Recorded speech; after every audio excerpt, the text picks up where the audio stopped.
Hello guys, ഇന്ന് അമ്പലത്തിൽ പോകാനുള്ള ഗെറ്റ് റെഡി വിത്ത് മീ ആണേ. അപ്പോൾ ഞാൻ ഈ സ്കേർട്ടും ടോപ്പുമാണ് ഇട്ട് കൊടുത്തിട്ടുണ്ടായിരുന്നത്. പിന്നെ ഞാൻ ന്യൂട്രിഡമിൻ്റെ മോയ്സ്ചറൈസർ ഇട്ട് കൊടുത്തു. പിന്നെ ഞാൻ വാസ്ലിൻ ആട്ടോ ലിപ് ബാം ആയിട്ട് ഇട്ട് കൊടുത്തു. പിന്നെ ഡാർക്കേസിൻ്റെ ബോഡി ലോഷൻ ഇട്ട് കൊടുത്തിട്ടുണ്ടായിരുന്നു. സോ കൺസീലറും എൻവൈബയുടെ സ്റ്റോക്ക് ക്രീമും കൂടി ആട്ടോ ഞാൻ മിക്സ് ചെയ്ത് ഇട്ട് കൊടുത്തിട്ടുണ്ടായിരുന്നത്. സോ പിന്നെ ഞാൻ ഐഷാഡോ ആയിട്ട് ഇട്ടത് നമ്മുടെ ബ്ലഷും പിന്നെ ഗോൾഡ് കളർ സ്കേർട്ടിന് മാച്ചായിട്ടുള്ള ഐഷാഡോ ഉണ്ടായിരുന്നു. സോ അത് രണ്ടും കൂടെ ഞാൻ മിക്സ് ആക്കിയിട്ട് ഇട്ട് കൊടുത്തിട്ടുണ്ടായിരുന്നു. എനിക്ക് എൻ്റെ ഐ ലുക്ക് ഭയങ്കരമായിട്ട് ഇഷ്ടമായിട്ടുണ്ടായിരുന്നു. പിന്നെ ഞാൻ ഐലൈനർ വെച്ച് കണ്ണെഴുതിയിട്ടുണ്ടായിരുന്നു. പിന്നെ ഞാൻ ഒരു പൊട്ട് ഇട്ടു.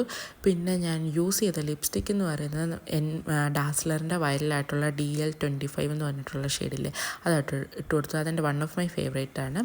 സോ പിന്നെ ഞാൻ മുടി കെട്ടി കൊടുത്തിട്ടുണ്ടായിരുന്നു. കുളിപ്പിന്നൽ വരെ കെട്ടിയിട്ട് ക്ലിപ്പ് ഇട്ട് കൊടുക്കുകയാണ് ചെയ്തിട്ടുണ്ടായിരുന്നത്. സോ ചാനൽ ആരെങ്കിലും സബ്സ്ക്രൈബ് ചെയ്യാതെ കാണുന്നുണ്ടെങ്കിൽ സബ്സ്ക്രൈബ് ചെയ്ത് സപ്പോർട്ട് ചെയ്യണം. പിന്നെ ഞാൻ ജിമിക്ക ഇട്ടു. സോ പിന്നെ ഞാൻ കുപ്പിവെള്ളം ഇട്ടിട്ടുണ്ടായിരുന്നു. അപ്പോൾ അത്രയേ ഉള്ളൂ. ഇഷ്ടപ്പെട്ട് കഴിഞ്ഞാൽ